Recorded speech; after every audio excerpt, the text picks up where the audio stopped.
তুমি কও আজকে কি খাবো? সালাম দাও।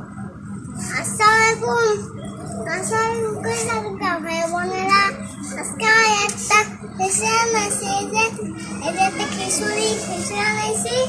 তো তোমরা খাইবা? তুমি খাইবা? হ্যাঁ, আজকে বাবা বের হয়েছে। আসো। আসো। আসসালামু আলাইকুম। আজকে গরম অনেক বেশি, তারপরেও খিচুড়ি রান্না করতে গেছে। তাই খিচুড়ি রান্না করতে খিচুড়ি রান্না করার একটা উদ্দেশ্যই, কারণ আগামী 3-4 দিন কোনো বাজার সাথে করবো না, শুধু ইয়েই করবো।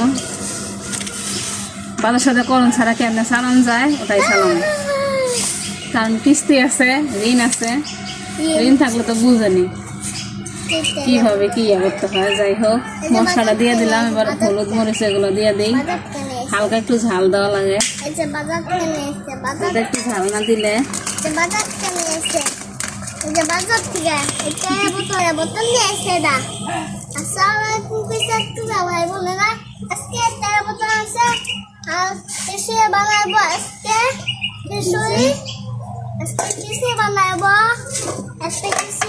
তুমি বলো, এবার তুমি বলো।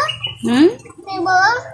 আমি বলবো এই যে খিচুড়ি সিদ্ধ করে নিচ্ছে ডালটা, বুড়ো ডাল বলে এখানে। বুটের ডাল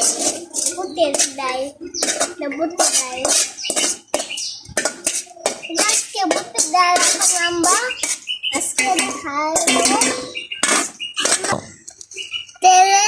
আজকে ডাল রাখবো, আজকে আমরা এটা এমনি রাখবো। আর তেলে বোতল আরে যা বাবু খেলতে আছে। এই যে আমাদের রান্না ঘর, একটু ভালো করে আমার খেয়ে নিলে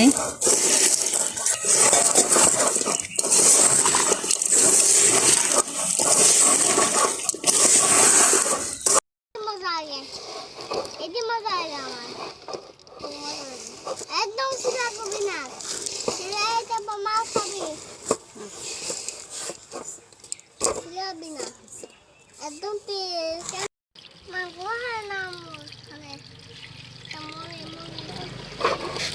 ভালো হয় ভালো।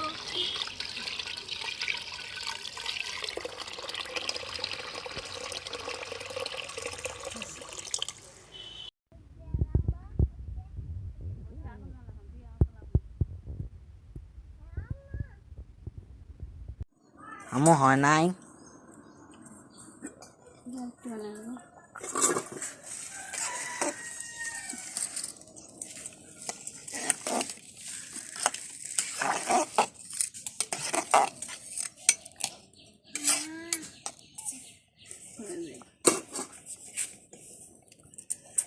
কতক্ষণ লাগবো? 5 মিনিট। খিদা লাগছে না? আনাস মজেছে ধরো গো, তোমরা খাবা? খাও খাও, তুমিও খাও। খাও। রান্না করে নিয়ে আসলাম আমি তো খিচুড়ি, আলহামদুলিল্লাহ অনেক মজা হয়েছে। মজা না হলে তো বাচ্চারা খায় না, মশলাপাতি সবই দিতে হয়, গরিব হলে তাতে কি হয়েছে।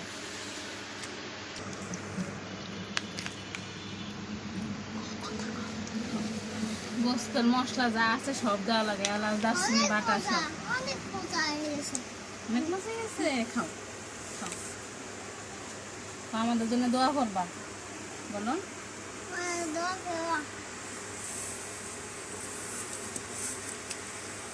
আল্লাহ যেন আমাদের রিজিক বাড়ায় দেয়, দোয়া করবা বেশি বেশি করে।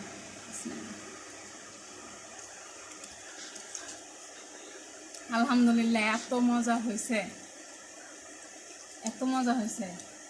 এত সবজি কম দিছি, তেল মশলা কত কম, তারপর আলহামদুলিল্লাহ খুব ভালো হয়েছে।